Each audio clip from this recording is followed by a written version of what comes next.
and welcome to Crafts and Crime. I'm Amy. I'm here. Yeah. I'm Lane. And we do have a craft and a crime today. Finally. Yeah. So it's been, as you know from the last episode, Elaine's been sick, still kind of is. And then you had your parents out. Mm-hmm. From Yeah, my parents Oregon. came to visit. It was like we were talking about it the week before, and then Monday evening, my mom's like, I'll be there Friday. And I was like, oh, okay. So it set us back a little bit, but that's okay. Not really, because we're recording. No, but I the couldn't day do before. any. Yeah. I didn't do any work. I didn't either. Like I had this finished, but I didn't do. We usually try to record too. But I just told you today. I was like, I didn't do the other one at all. Oh, I didn't. We could do that later this week. I'm not even worried about it. But yeah, I was like, I have it kind of done. I was like, I just have to finish. But yeah, I didn't work on anything because I was working on my other job. Mm-hmm. And that took I was working. I told Jack, I was like, it's 1099 work, so you can work when you get the work, and I had consistent work, and I was working, no joke. I turned on my laptop. I would like make my coffee, sit down. I turned on my laptop, so it was like maybe 10 in the morning. Mm-hmm. I wouldn't log off until past midnight, and I would take like micro breaks, like little Yeah. breaks, like to go to the bathroom and stuff like that. I was working 14-hour days, 7 days a week for like 2 weeks straight because I had the work available. Yeah. And I was like, we need the money, and we're redoing stuff in the house. We redid the pantry. Mm-hmm.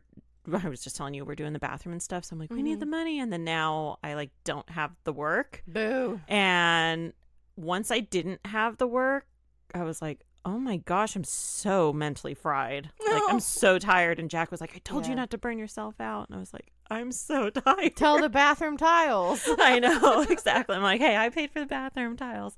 But yeah, so I had a little bit of a break.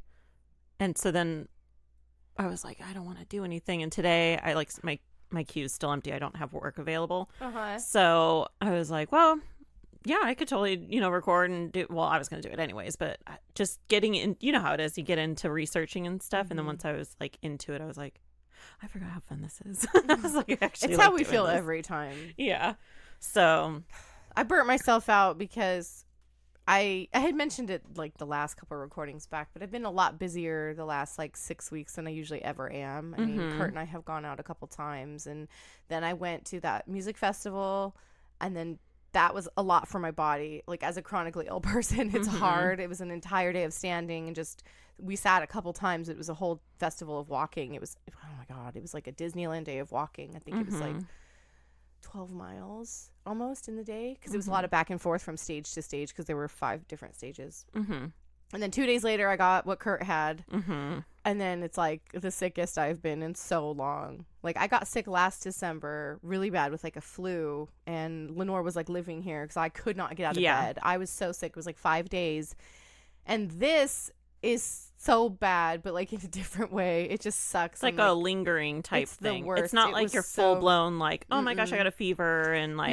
body aches and stuff. It was really hard for the first like that first week that I had got it. I got sick Monday, and like that Monday through Friday was really yucky, and it was just because like it won't stop, and like one thing would kind of go away and something else would come back, and then I was still not really feeling well, and then my parents surprised me, and then my mom's like, let's go to Disneyland, and I was so excited, but I was still sick.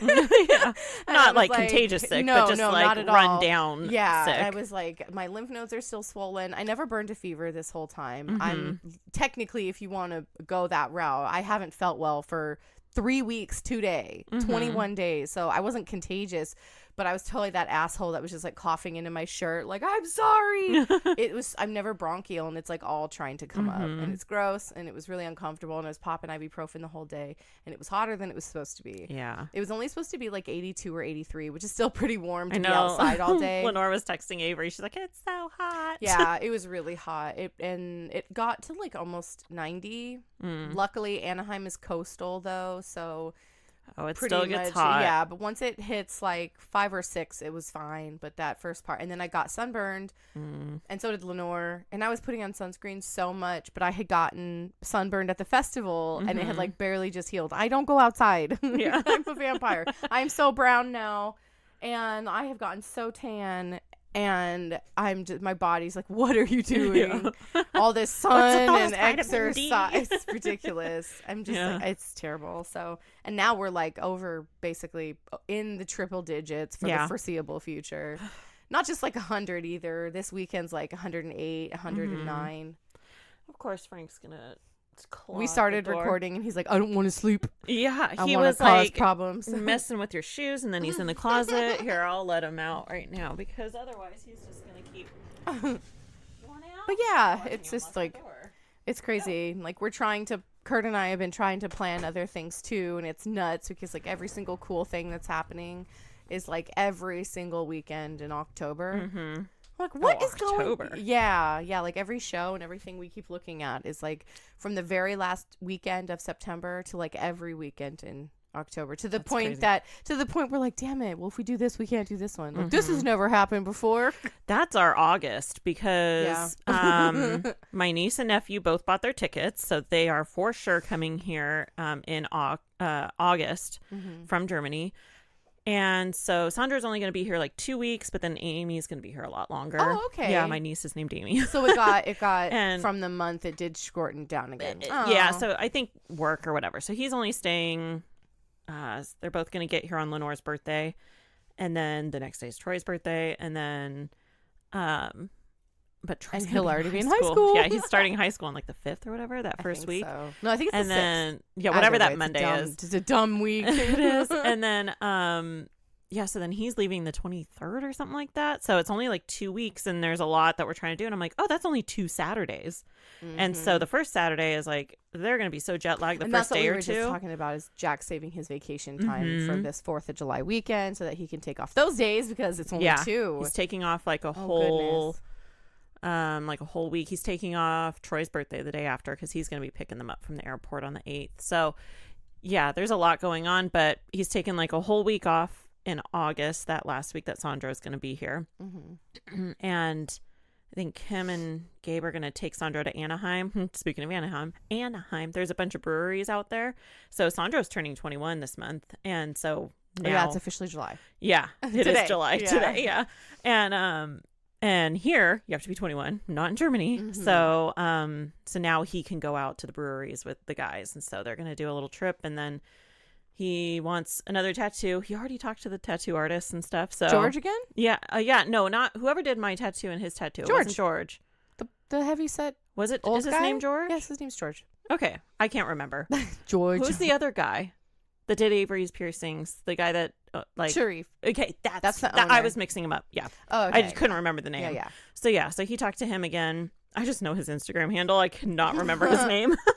But so he talked to him again and already got like the picture sent over and stuff. So I'm like, well, there's a day. Oh, that's right, because we mentioned it like last year. It's way cheaper here for tattoos. Oh, yeah. Not like lack of quality. It's just like it's so expensive out there. It's crazy. There's just tattoo shops everywhere here, and you just find a good artist, and this guy's good. And he's like 2 miles away, 3 miles away. Free-handed that whole tattoo. Beautiful. He drew it on him. He didn't even do a stencil because it's like last year Sandro got this big like lightning bolt thing like on his neck, down his collarbone and his shoulder, and the guy George, now I know his name, free-handed it. He literally just took like the pen thing and just like drew it on, had Sandra look at it, and he was like, whoa, perfect. He just kept looking. He's really good. And he did really mine good. too.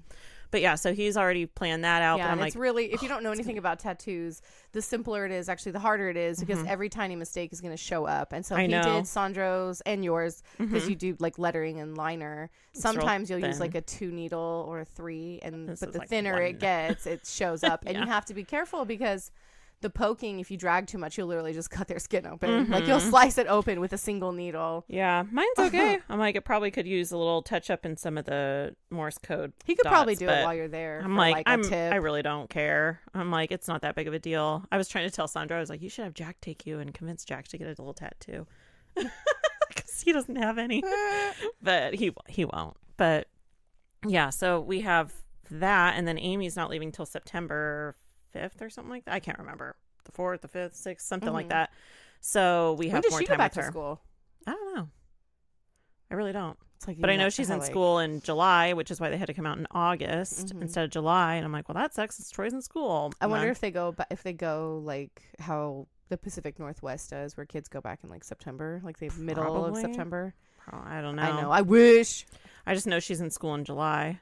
That's But crazy. yeah, I was telling Sandro how hot it is because I'm like, remind Amy, like it is Oh, hot God. here. Yeah. So I sent him a screenshot, and and it's he's like going 100, like 100. a month later than he did, 2 months basically later than he did last year. Yeah, It's gonna be even hotter. All my memories popping up. He was already here in Yeah, July exactly. last year. Which, if it was this time last year, it's like 105 today. It wasn't that hot last year. Yeah, It was hot, but it So, wasn't this hot it's yet. really This hot. is freakish. I know, and I keep going back and forth. I'm like, should I even buy the pool because it's gonna be so hot, nobody's gonna want to even be outside. It's gonna literally be like that 5 and 6 o'clock when it gets dusky is when it's time to Yeah, it's like night swimming. just turn the Isn't it? sprinkler on and call it good. That's what we've been doing.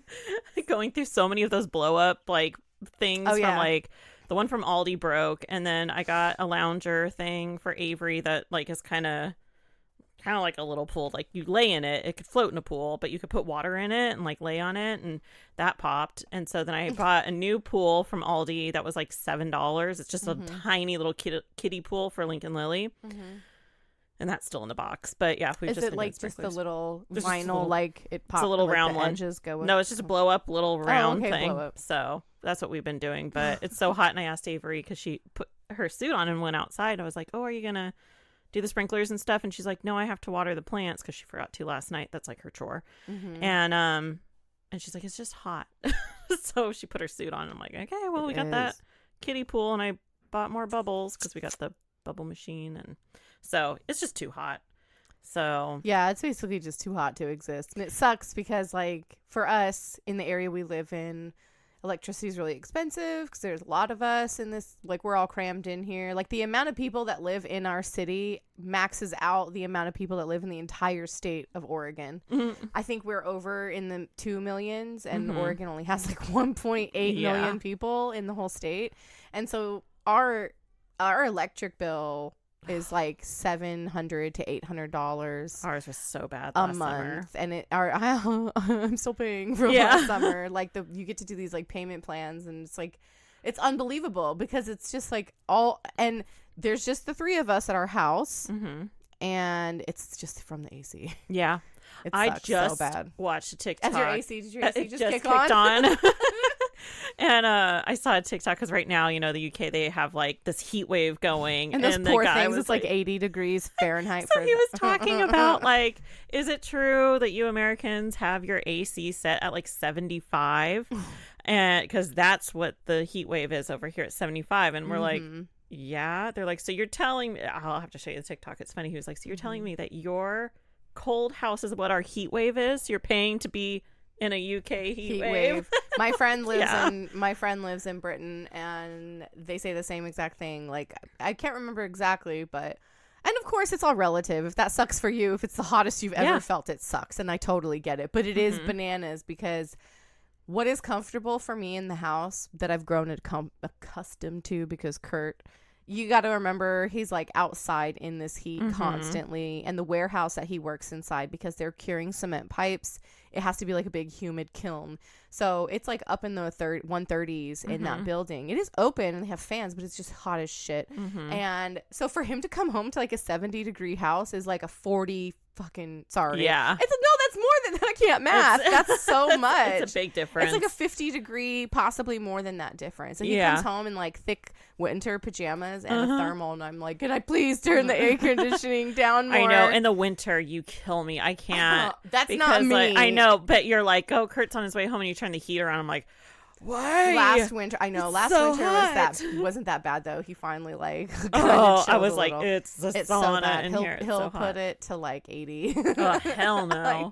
It's the No way. worst. I know. And then Jack, he works outside, and, because he drives trucks, and a truck, I should say, not multiple trucks, but he drives a truck, and the AC is not great. And so he has a little Govee brand, like, thermostat, like what we use for the chicks. Yeah. And so he'll send me a screenshot of how hot it is in his truck as he's sitting there, and it'll be like, I was talking to him this morning when I got up, and he was like, it's 91 in my truck right now. Yeah. And he has like this wet, like, towel thing that he can get wet and put around his neck to cool off. That's and what I was doing at really Disneyland, helps. but I was just using a bandana. But they make special Yeah, ones. he got for one that. from his supervisor, gave That's him one, cool. and then he was like, oh, I'll get you another one today. And like, yeah. So because you just put it on and then you like wave it around. You and it, like... get it wet. So I think he has like a baggie of water or something. And he just gets it Mhm. wet and wrings it out and then puts it on his neck. And he said it helps. But yeah, it's so hot and he's working out in the heat. But he'll come home and he's always like, "Oh, I feel so good in here." Because I'm like, "Yeah, well, I keep it at 72, so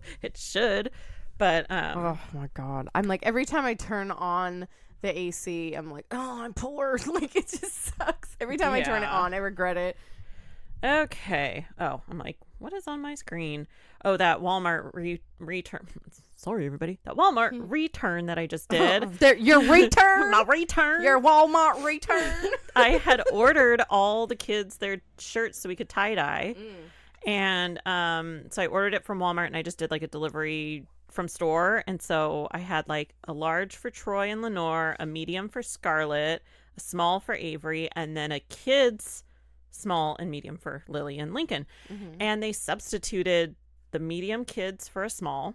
I'm like, well, no. And then a medium adult for a large. So I had to return 2 shirts. And so I have to reorder Scarlett's and Lincoln's so that next time when Scarlett's here, I told the kids, I was like, next time she's here, like, we got to do the tie-dye thing. Because it takes like overnight, you know, you got to like wash it all and stuff. So that was the return. So I still need to do that. But then we'll do the tie-dye like we've been talking about for months.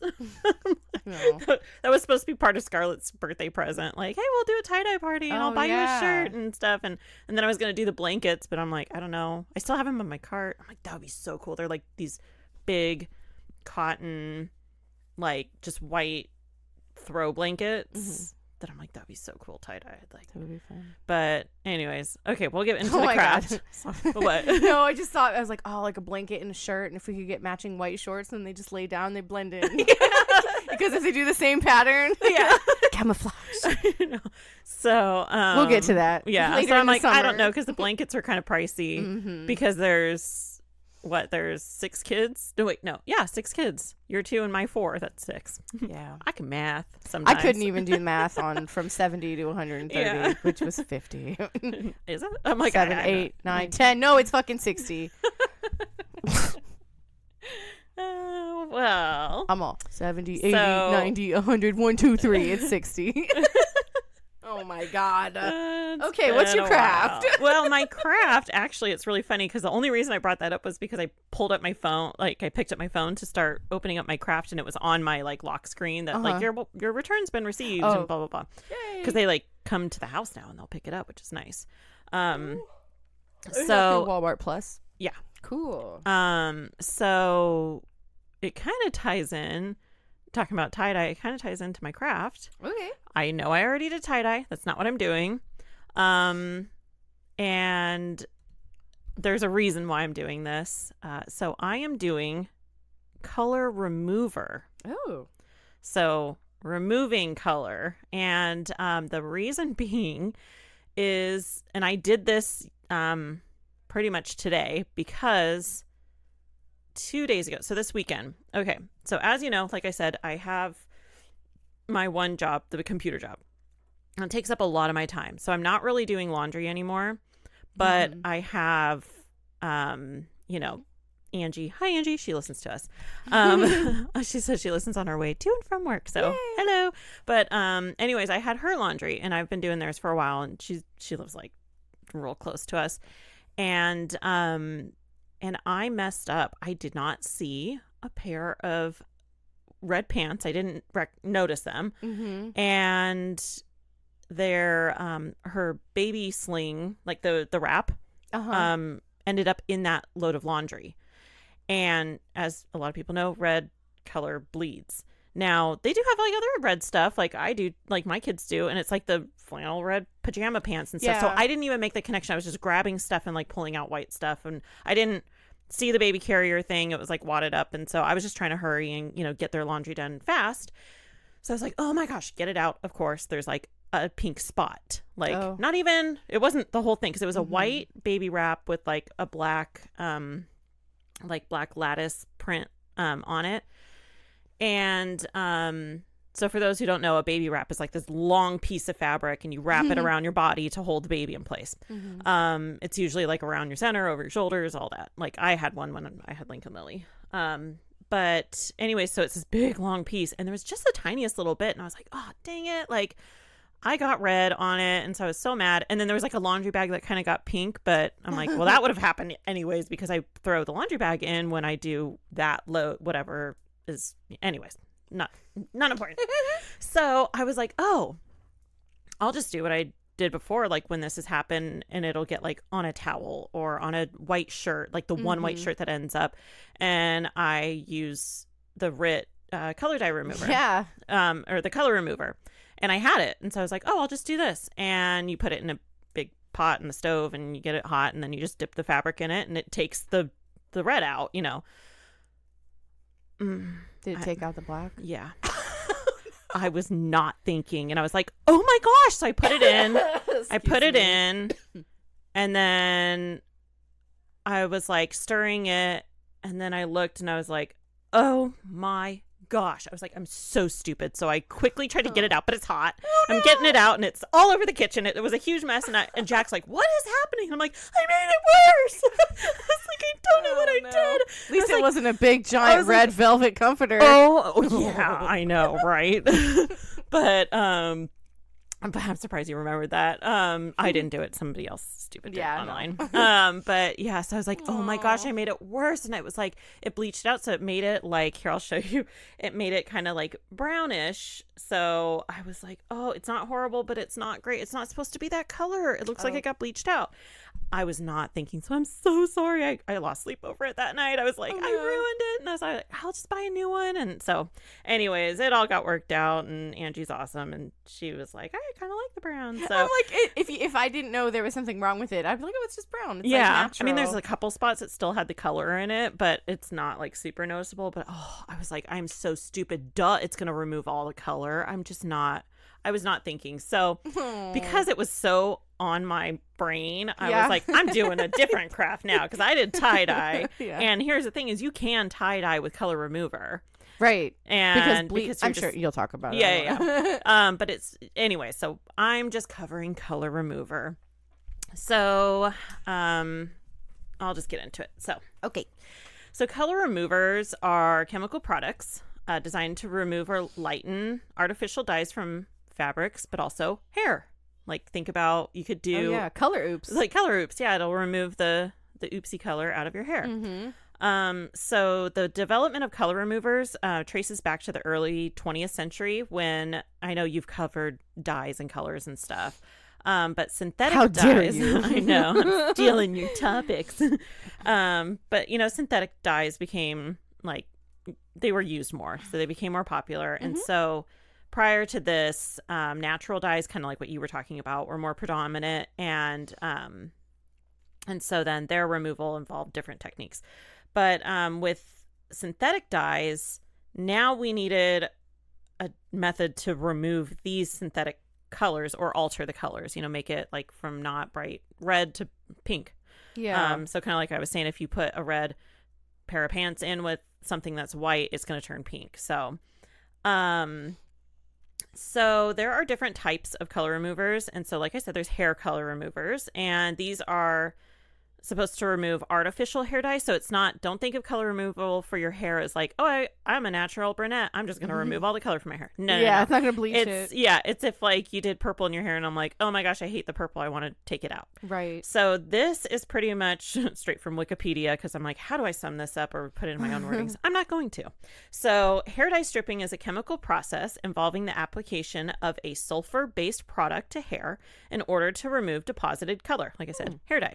So hair dye strippers, they raise the sulfite levels to make hair more porous, which makes sense. And then the reverse oxidation of color molecules, so it pulls it out. And this breaks the bonds of dyes from one another in the hair shaft that were formed by oxidizing small and blah, blah, blah, blah, blah. All that stuff. So it's basically opening up your hair follicles, and then it just strips it. So, and this can be used on newly dyed hair and older dyed hair.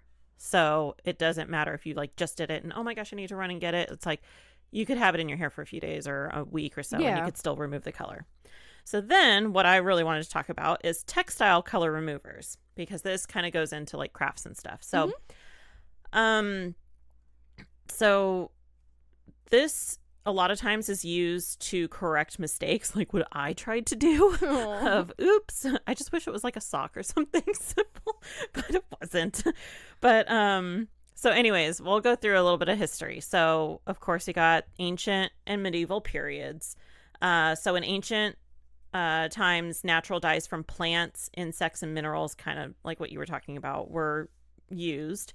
And if that color needed to be removed, natural bleaching agents like sunlight, because think about it, you could put something that's white and you sun bleach it. Yeah. You know, so sunlight, water, or clay were used.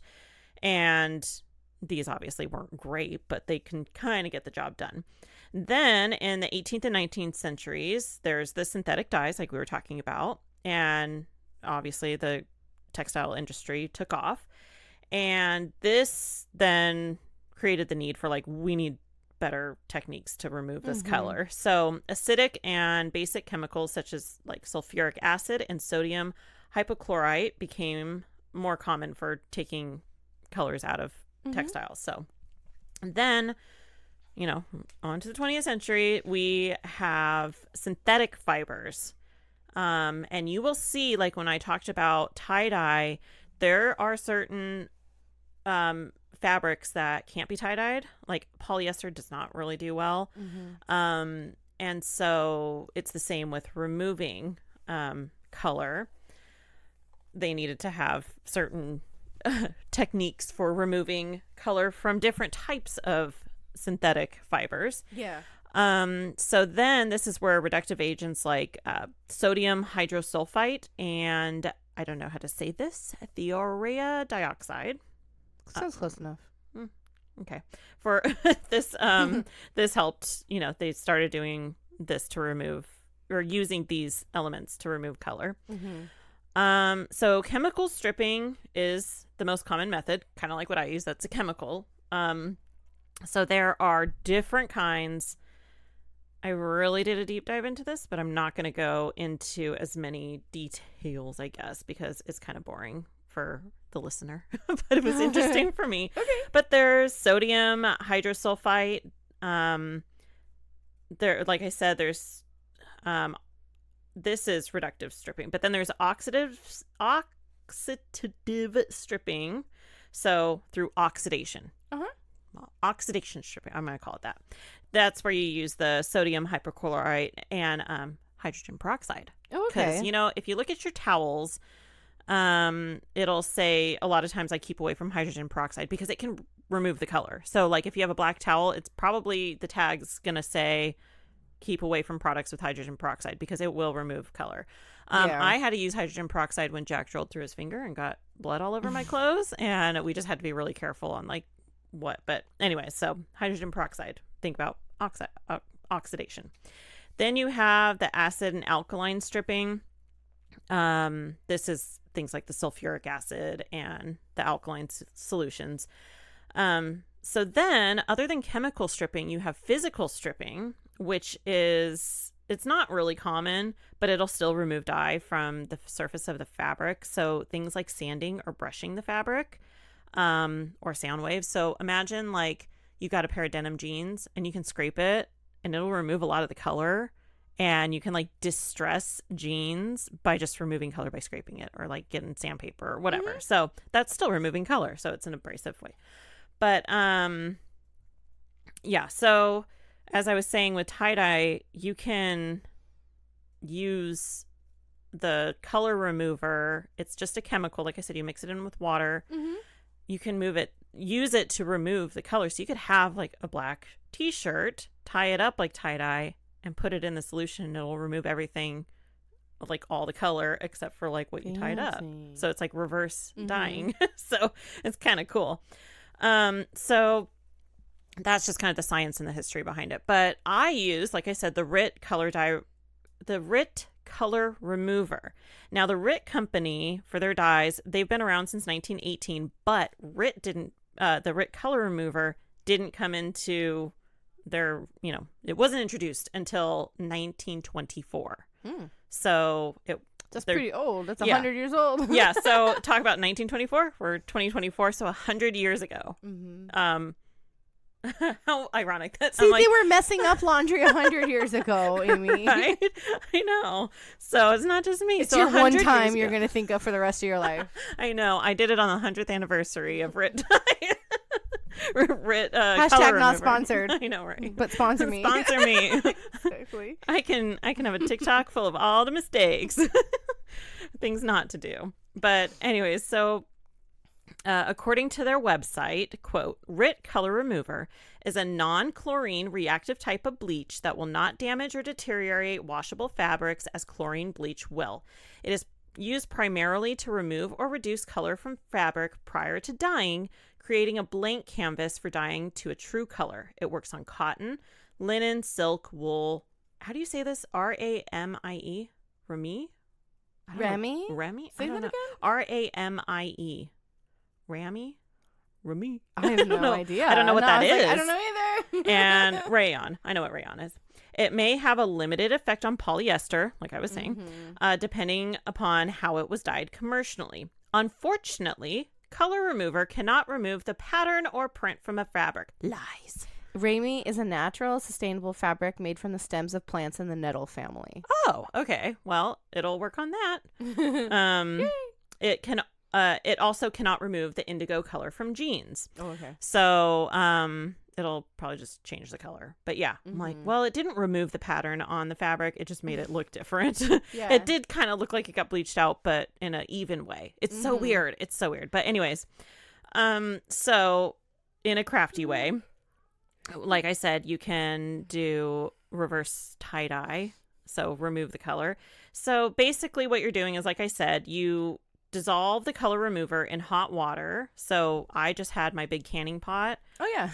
And I just filled it with enough water that it would cover the fabric. And then you wait till that like gets really hot. And then you just add in the solution. And then you just stir it up. And then you put your thing in. Doesn't even take long at all. You can usually see like with a white t-shirt, you could see like, oh, it's white now. And you just take it out. It takes like a couple minutes. So it's not like you're boiling your clothes, but I'm like, well, it's kind of like sanitizing it in the process. But anyways, you put it in and then you just rinse it. And then I put it in the washer, and, you know, I do a rinse cycle and then a wash cycle and dry like normal. You can also use the color remover as a spot treatment. So you can mix up your solution and, you know, your hot water, and you can use a brush or sponge or whatever. So that would be good if you just have like, oh, I don't want to do the whole big pot thing, and you just get a cup of really hot water and you dissolve the solution. You just like take a sponge and like just on a couple spots that had like dye or something. So then there is a stencil method, and I'm like, this is kind of cool because you could take a shirt. So let's say a black t-shirt or a blue t-shirt, whatever. And you have a stencil, and then you can make up your solution, and you can use your brush and brush it onto the t-shirt or a bag or whatever. And you're basically bleaching it out. So instead of using bleach, you could use the color remover. And then you can do the same thing with paper, which I didn't know. So you mix a small amount of color remover, and then you just, same thing, just brush onto your paper and it'll remove. So I'm like, I don't know, like, construction paper, or I don't know. It'd probably work really well with scrapbook cardstock that has a pattern. Yeah. Because it Yeah. would like not mush through. I'd be afraid with the construction paper it would like mush. Yeah, so I think you're just supposed to like brush on a little bit, but Cool. yeah, so you could do. Oh, that's a street sweeper. Sweeper. I'm like, what is that noise? I'm like, that's not my AC.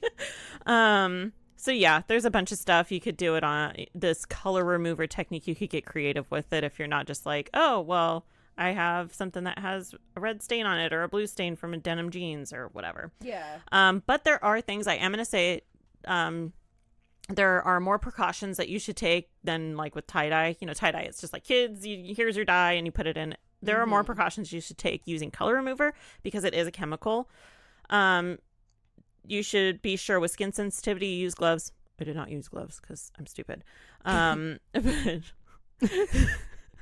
yeah, I did not use gloves. We do not recommend. I do not recommend you do not use gloves. So you should use gloves because it can irritate your skin. If you have And sensitive then ventilation, you should definitely be in a well-ventilated skin. area. I did not have the window open. I did not have the window open. Because it was so hot outside. Did you have my eye AC was protection on? The next thing says eye protection. So you should Okay. I did not have eye I did protection not on. have eye protection on. I didn't do any of this. Oh my god, I didn't do the last one either. Okay, there's 4 things. Long sleeves? No. Okay. There's 4 things that you should do that I didn't do any of. Do everything Amy did not. Yeah. Please, don't be stupid like me. You're not stupid. You just Well, you're dangerous. I didn't follow directions and I ruined it. So don't be like me. Trial and So error there's over 4 here. things. There's 4 things, and I typed this out.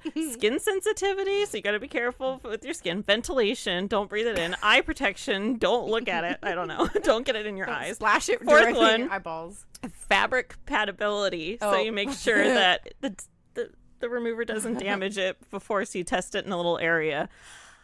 I didn't do any of that. But yeah, so you should just be careful. There are precautions. It does say it on the box, because you have to rip open the box to see all the instructions. And I'm like, I haven't done this in a little while. I'm like, I know I put it in the pot and the stove. And I was like, oh, yeah. Yeah. I just didn't read any of the warnings until I did Is this it a research. bottle or a packet? It's a packet. Little powder. It's like a box. It's a little pink box. And then it's got like a packet of powder in it. And so that's why they say, like, watch your eyes because you don't want to get the powder into your eyes. So I didn't wear eye protection, but I just did this. Like, I just closed my eyes and poured it in. And hoped I was over the pot. Just sprinkling over the dog. Yeah. But then I was like, it was really bad because I was panicking. And so I had my tongs and I grabbed it and it's long. And so I'm dragging it to my sink across my kitchen. And I'm like, oh my gosh, the flame's still on. So I'm like turning the flame off. And it's like making all this. And Jack was like, what is happening in there? And I'm like, I made it worse. So it was really dramatic. But yeah, there are safe and easy ways to do this. Don't do what I did. But I did think, I was like, oh, this would be cool doing it like tie-dye, like a reverse tie-dye. If you have an old shirt that's got like stains on it or something, I'm like, that could kind of be fun. But yeah, so I have 2 fun facts. Okay, so one is not really fun, but it's just something interesting. So early civilizations, like way back then, use things like lemon juice or vinegar to lighten hair color, which is like really early forms of color removers. Yeah, sun-in. I remember putting lemon juice in my hair.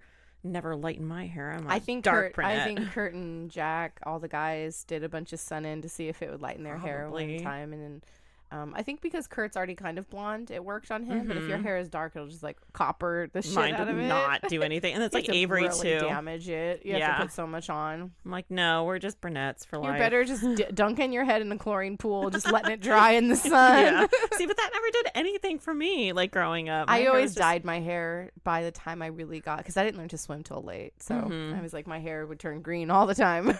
Yeah, I was always coloring it. In 6th grade, I did the 2. What are they called now? Money pieces.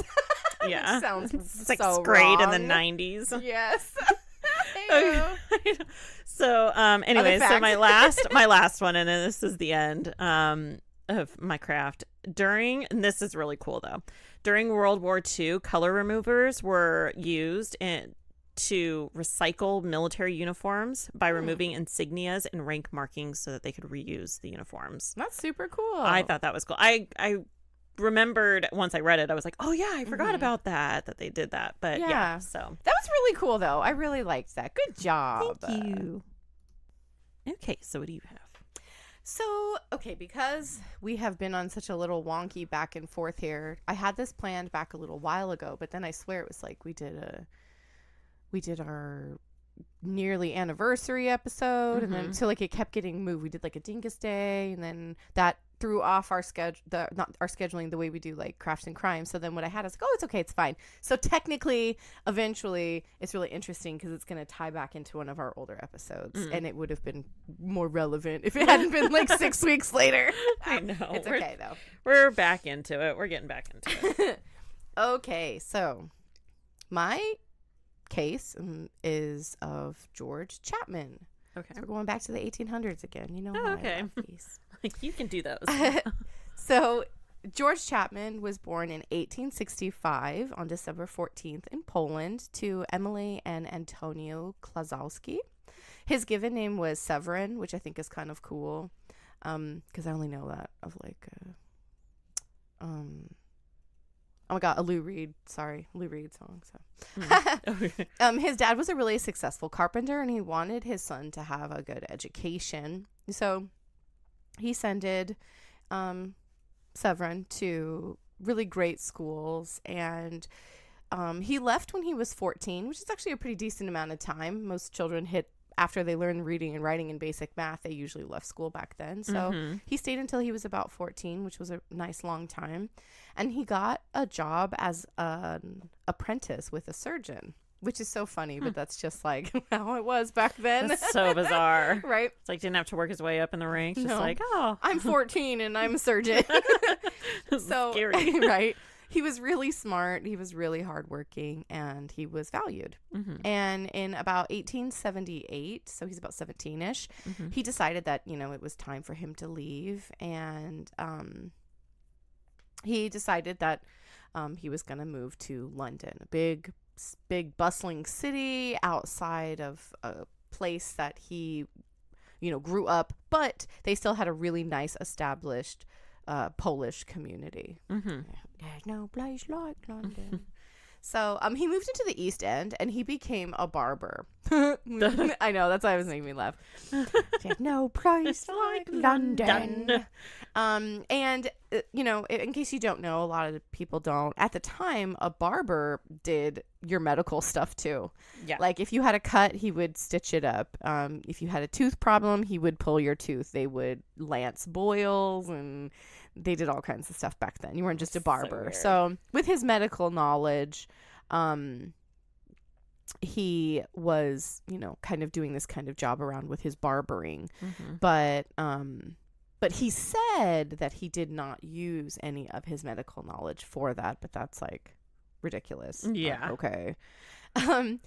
He ended up moving pretty soon after that to another barber shop, which was on Cable Street. And then he moved again on the corner of Whitechapel Street and High Street. Now, some of you might know that name, Whitechapel. It is that exact Whitechapel. Jack the Ripper was active at this point.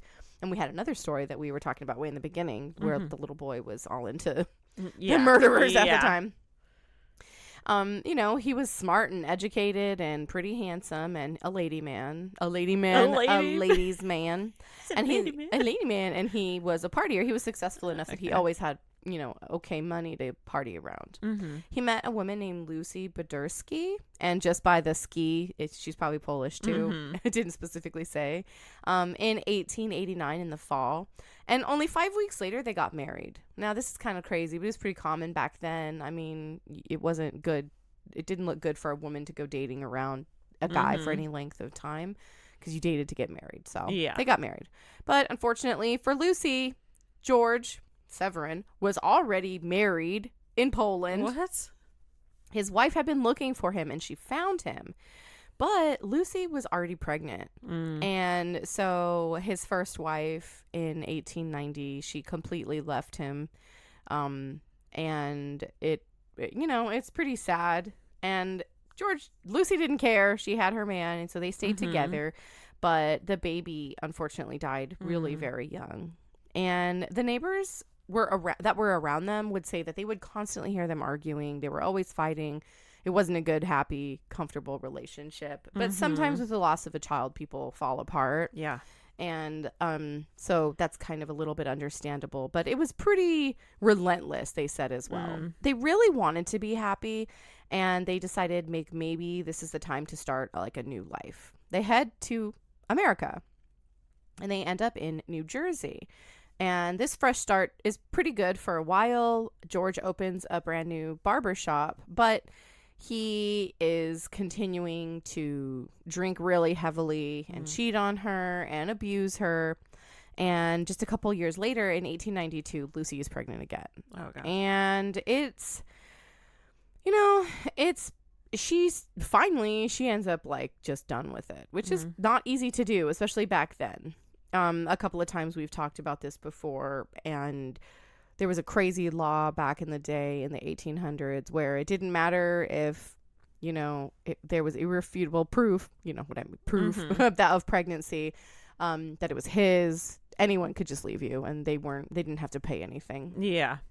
So Lucy ended up leaving, and she went back to London and was living with her sister in Whitechapel. And in May, she had this the baby, and George, like, I love you and I miss you and please forgive me. And she was like, no, enough was enough. And he left for America. She stayed there, and he wasn't able to make a life in America because he was just irresponsible. Everything he did was irresponsible, and he pissed his money away drinking all the time. Very next year, he's back in England. It's just a lot of like back and forth. So obviously he makes enough money to take these travels constantly back and forth. He moved on to another woman named Annie Chapman. Okay. And they moved in together super quick, and to like, just quell the rumors and nosy neighbors, they would say that they were married. He's still drinking like crazy, cheating. And Annie is a drinker as well. And, they have their issues. She finally leaves him, but she comes back pregnant. She realizes that she's pregnant, so like, what is she going to do? Yeah. Comes back in January, and it's 1895. Well, do you think he changed? Of course he didn't. They never do. No. And she leaves again with the baby, but ends up being completely broke and alone and with no support from him because he does not have to pay anything if they don't want to. He completely leaves her and, just high and dry with this baby, and which seems like he does this a bit. I'm pretty sure his wife was pregnant in Poland as well. Oh. This is so gross. Yeah, it is. The very same month, she basically like came back, then left, comes back. He's fast. And so the same month, he officially leaves her. And this asshole legally changes his name at this point to George and takes Annie's last name, Chapman, just to be like slap in the face. I don't know. Gosh, okay. Mean. Ridiculous. He's still really heavily drinking and philandering, and he moves to Leytonstone. He gets together with pretty much what he tends to do is wherever he moves and he starts up at a bar or a barber shop or something, he finds whoever's like the closest. Mary Spink is a 39-year-old woman. She's separated. Her husband has taken her kid and bailed on her because she's a terrible alcoholic. And she has a small inheritance, and George like sees that. He really wants it. He's all, come on. So he's able to wear her down, and he wants to move to a little coastal town called Hastings. It's not that far away. It's like 70 miles, but that's far to take all your crap back then. Yeah. She really doesn't want to do it because it's a small town, and she likes the hustle and bustle of like bar life and the friends that she has there. She finally agrees, and he opens up a barber shop, and it's really, really successful. They have a lot of fun together. Mary plays the piano, and George sings while he's like cutting hair and giving a shave. Like it's like a party. Yeah, and they deal with it really well. They like it for I think that it's a little bit off and on. It looks like they managed to stay there for a couple of years, like another 2 years, because we moved pretty quick to like 19. I keep saying 19. Jeez Louise, 1897. So it looks like they're there for a couple years, but she still really hates it. He loves it. They have their own little thing going, but again, rumors of him cheating have started. The neighbors hear them fighting. Mary has bruises. Every single woman that comes near George ends up being like abused. It's been now a little, we're like a year and a half, and she's finally begging. She wants to go back home. She wants to go back to like her old friends, and it doesn't mention family, but probably family is there. And obviously she's not happy. He's not treating her well. So in her mind, she thinks like, we can go back and then it'll take him away from these people. Because also small towns, he's probably cheating on her with the same person like frequently, not, so she's struggling with that quite a bit. And he does care about her, so he gives in. But technically the only reason why he gives in is because he got a better job offer to run a new pub called the Prince of Wales. And so she's happy with that, happy enough. And in the mid 1800s, when you're in your 40s, it's like your middle age, she's really heavily drinking and she's getting sick. Oh yeah. And she has stomach issues, and she's gets diagnosed with tuberculosis. Mm. And, you know, we've talked about this before. The medicine that she's prescribed was like mercury and all this crap that like didn't really help you. Yeah. But, you know, he gives her the medication like she's supposed to, and she's just continuously getting worse. And she passes away on Christmas Day in 1897. And she was buried pretty quickly, and unfortunately, I mean, his life went back to normal as if nothing happened, but he's just like a narcissist, you know, woman after kid. And, you know, he didn't really care that the baby had died. Their child had died. Oh, really? Yeah. I mean, it's like those, he has 3 or 4. One of them though was the one that didn't make it. So he doesn't grieve. He just like goes through whatever. Just moves on and drinks. Happy New Year and happy new lady, right? Yep. So he has a new barmaid. Her name is Bessie Taylor. She loved he was charismatic, and you know, he has a cool accent, and he's from a completely different country, and like, you know, what is a Polish accent? The Polish accent sounds like the Russian, my friend. Yeah, okay. I'm like, it's just an accent Slavic. I don't think of. No, it's pretty Slavic. And so, you know, he had new stories to tell and all these things and all these different jobs he's had and all these different places he's moved. And so she falls for it quickly, of course. And she's becoming sick too. And with medical advice, the doctor told them that they should move to like a smaller town, because the other thing too is like what we have mentioned it before is like, people would just like crap in the road and pee everywhere. Like, I just watched something about that. Yeah, this part of the high street in Whitechapel, this whole area, like it's bad. It's really bad and dirty. Yeah. And just I hear it was so foul and filthy. So people got sick all the time, and it smells really bad. It's congested with lots of bad smells and fish markets that are rot. It's just bad, you know. So the doctor tells them that they need to move about 40 miles away to a smaller town. And that was literally it, just like a smaller town, a healthier town. I don't know, but the doctor told them to move here, and they do. They do, and it's just about a year, like 1899, and she is doing better. He runs a tavern called the Monument Tavern. The tavern.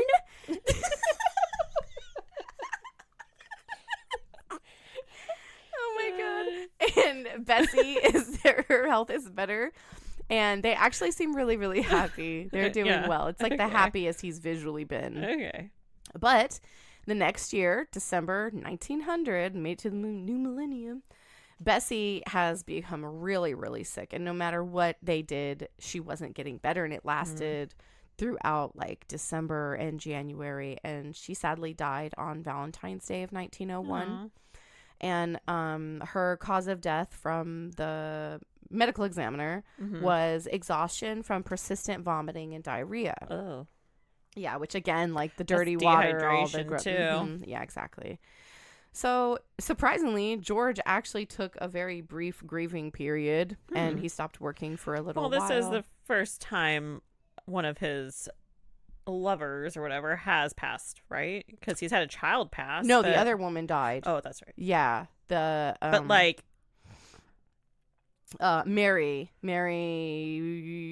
but like in a happy place. Yeah, appeared a happy place, and then she dies. So I can see why. Okay, sorry. Yeah, no, it's okay. So he took a little brief grieving period, but it wasn't super long, and he hires a new barmaid. Of course he does. And she's only 18 years old. Her name is Maud Marsh. Maud. Every time you say Maud, you gotta say it like Boston, Maud. And again, all his stories. But see, now you have to remember too, he has these like, oh, my lady died, and I'm sad, and so these stories worked, and Maud was mood. Gosh. Maud was wooed, and she's only 18.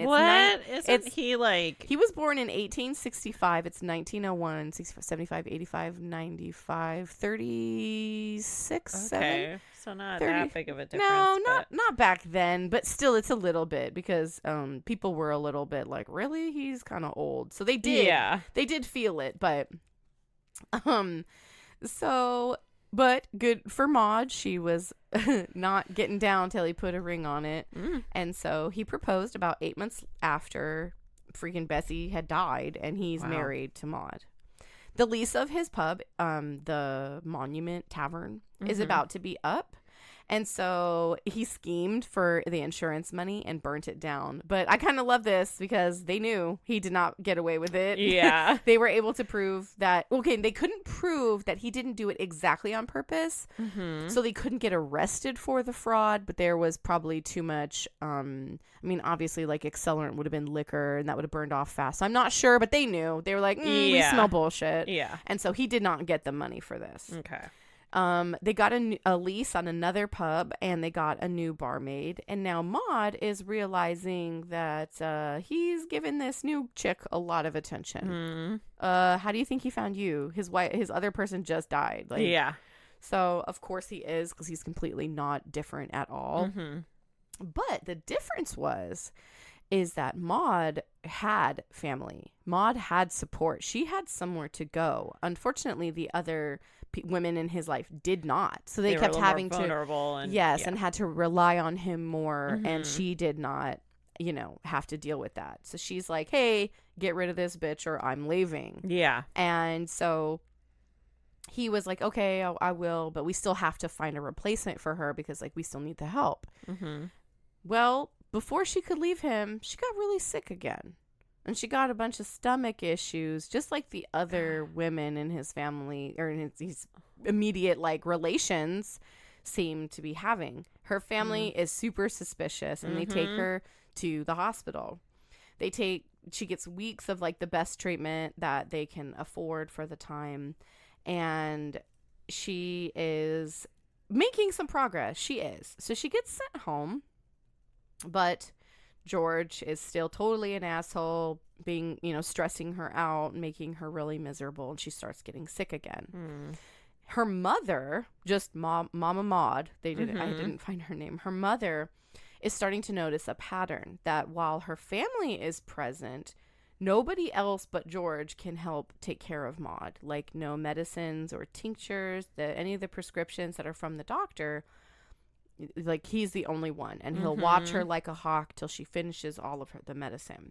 So Mama Maud takes one for the team, and she takes a drink of Maud's medicine, and she is immediately overcome with gut-wrenching pain and vomiting. And unfortunately, fortunately, she's okay, but Maud dies the next morning. Oh, it's like she found out too late. Too late. Connect to the dots way too late. So the doctor arrives, who is also the coroner. Basically, they did all the medical examiner. And they were trained pretty decently. It's crazy how many all-in-one jobs there are. Oh, yeah, for sure. Barber, coroner, I know. veterinarian.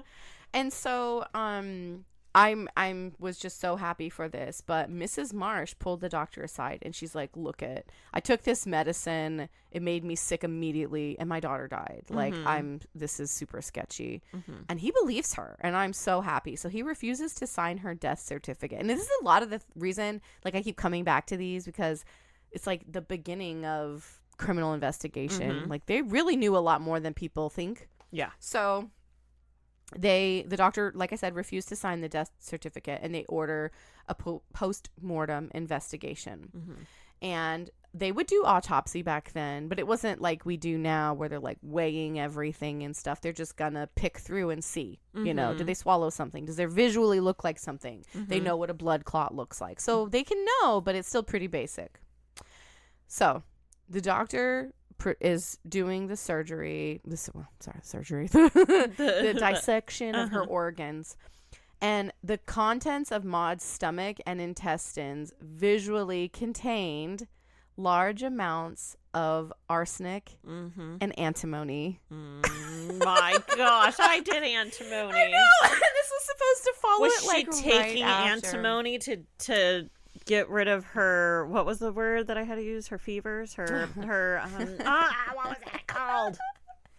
Whatever it was. I know. It was driving me crazy. Well, the thing was, I really don't know, because it could have been stuff that was prescribed to her. It could have been It could have been, soaked in the medicine, and then he removed the antimony stone, the little pebble of metal. So I'm not 100% sure. It's like, but was it her mother's antimony pill? She's like, here, take this. Right? But this is the crazy part. When I found this case, like, I had no idea. Oh, really? I had no idea at all. So I did immediately the after pill yours. after? I had started. You did the antimony, and then I started doing this one. And then we got backed up a little bit. And so I was like, I kept going back and forth. I'm like, what the heck was that word? I'm like looking through my notes and I don't even see what it was supposed to. Oh, man. It was funny. And we kept saying it and then I can't remember. See, that's how, like. We'll have to go back and just listen to it. Probably. So on the 25th of October in 1902, George is arrested. And the doctor orders Mary Spink and Bessie Taylor's bodies to be exhumed so that they can have an autopsy performed. Same thing. They find the arsenic and antimony in their belly. So he's been doing this for like 8 years. What if he killed his own baby? To just get rid of the baby, to like separate, because that would like really a narcissist is going to hit it where it hurts the most. Get rid of a kid that they don't like. People have seen he has a child. The other people didn't see his, like neighbors and stuff didn't see his other children. Maybe I mean we can't put it past him, but I was just talking to my mom about how sad it is at that time, how many infants did not make it to childhood, and then children did not make it to adulthood. Like, it's just crazy. That's why I was like 40. Died. His age, he's like middle age, 37. He's about middle age back then. Humors. There you go. It was humors. Sorry, antimony pill. The fluids were called humors. That's what it was. I found it in my notes. Hilarious. But yeah.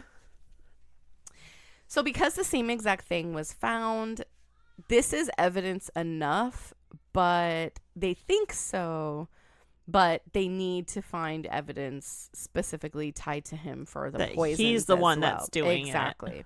So they search his pub, and unfortunately the thing is there's nothing present, but he forgot to get rid of something super important, and it's what catches you now, the receipts. Oh. So yeah, I'm like the surveillance camera. Exactly. Yep, 1902 surveillance cameras everywhere. Yeah. They found the pigeon in the corner. He found the freaking receipts for the poisons. He kept the damn poisons from the apothecary pharmacy. Oh, I don't know why my kids are yelling. See what's going on. So it is the 16th of March, 1903, and unfortunately, he can only be charged with Maud's death because there wasn't, like, the physical poison. And so they're just like, look, we know it with Maud. She just has died. Technically, the mother is essentially a witness. I mean, she took the poison to test it out herself, and she ended up being okay. She was fine. Yeah. So they had so many neighbors and customers of the pub to be witnesses for his verbal abuse to like the women he's been with. Yeah. It became like a sensational type of thing. So because of his consistent abuse of the women that he was with, it did not work out well for him, which is good. The trial only lasted 4 days, ending on March 20th. And the jury only took 11 minutes of deliberation to find him guilty. Wow. He said that he was innocent the entire time. He never confessed. And he was sentenced to hanged. I hate that so much. I know. He was hanged and executed on April 8th of 1903. Now, Inspector Abilene, who worked the Jack the Ripper case, actually had George Chapman as a suspect on it. I mean, there were a lot of them. But he fully believed that he had caught their monster. He pretty much told everybody that they did, and it kind of quelled a lot of people's feelings. Because George's arrival from Poland perfectly lined up with when the murders started happening in Whitechapel and High Street where he was at. Witnesses said that they frequently saw him out late at night. Well, there were like a lot of prostitutes out and stuff, and so typically if there were people out late at night, they were visiting. He was a philanderer, but like, you never know. Ordinary. So then there were also witnesses that have him in this very same time that he was in New Jersey. There was actually a copycat murder of a prostitute that very similarly matched up to Jack the Ripper cases. So yeah, just a little thought. Nobody knows for sure, but again, they had so many people. They say H.H. Holmes was possibly one. I think it's more realistic that H.H. Holmes is. I think so. Mm-hmm. But then there was that whole documentary that they did about him possibly being, and they just egged us on for like 9 episodes, and it was like, yeah, we don't know. Yeah. Are you fucking kidding me? So anyway, yeah, that was it. Antimony poop pill poison. Wow, that's crazy. I was like, of course it's arsenic, but the antimony pill threw me. The yeah, antimony, and it really whether it's was pill like, or not, but still antimony. Exactly. Well, antimony comes it comes in a stone form, like what a pill it form. reminds me of so much is like those little lead weights for fishing, like little, just like a little lead looks ball, just and like how that. it would like leach out the same exact way. Yep. But yeah, it was timed up. This was going to be my crime immediately after, and it was not planned at all. I was like, oh, this just sounds super cool. And it was like, but they pronounce it because the person that I had originally seen it is British, and it was antimony. Antimony. Mm-hmm. Well, yeah, and then watch, I'm saying it wrong this whole time. No, I'm not. And I was like, what? Are you kidding me? And I was like, I have to do it now. Full circle. Yeah, it was crazy. But then it like spaced out so much. It was like 6 weeks ago. I don't know what happened. I don't know what episode that was. Like how many weeks ago that was, because I'm like, I actually have it open right now. Antimony pill was April 23rd. That was a long time ago. We're July. This episode will come out July 2nd. So that was April, May, June. July. Yeah. Jeez Louise. A while. But that's crazy. Wow, that was good. You did a good job. Thanks. Well, gosh, I keep hitting. It took me like 3 weeks. No. I know. It's like, oh gosh, I'm all tangled in cords and my chair keeps hitting the mirror. Yeah, it's hard to get kind of back in the swing of things, and then the heat doesn't help. But God. It was nice kind of sitting down. I'm like, oh yeah, so we'll have regular content. We just needed a little mini break, and so we tried to get what we could out to you. But that's right. Okay, so it was antimony and my Vampire of Paris, and it was our anniversary episode, so we had like talked about our old episodes. Then it was my craft, so Potpourri and Jasmine Fiore. Then it was Dingus Day, because we were trying to space it out, so it would have been my crime next, but I did the Dingus Day crime. So that was my crime. So then I was a craft, so that's why. So it because we last had to week I was the last sick. one I was sick. So it really and then I realized, because I have it open right here, and then I realized that our the way that we did it was I did Am I the Asshole? You did Dingus Day, so it was like my craft, your crime, and then the next one was your craft. Wait, no, your craft, my crime, and then my no, oldie but goodie. That was the one that it was. What did we do? It was your crime and my craft. Was it your craft? Yeah. So you had 2 crafts in a row, technically. Technically, because we did episode 10. I just picked a random episode. I was looking at our how many listens that we had, and I was just trying to think of something interesting. I'm like, hey, this one's good. So we're trying, but yeah, we're back. We're gonna get it done. I'm like a little interested to see with this new job thing working out, like how much time I'm gonna have to set aside to actually type up my craft and my crime. But I'll get it done. It's fine. So we'll be like, hey, guess what, everybody? It's 1 episode a month. Sorry. I know, because it's like I don't know that I could do this, but Jack told me, he's like, don't burn yourself out. And so I took the weekend off because I was gonna do some work this weekend, and then my queue was empty on halfway through Saturday or something. And I was like, oh, okay. Yeah. Like there's no work in my queue, so nothing to do. But yeah, so, and then same thing today. So it's nice to have a little break and do something for a change. But anyway, so we're back. We'll 2 weeks every other week. Yeah. So in 2 weeks you'll hear from us again. So with that, stay crafty and not crimey. Bye.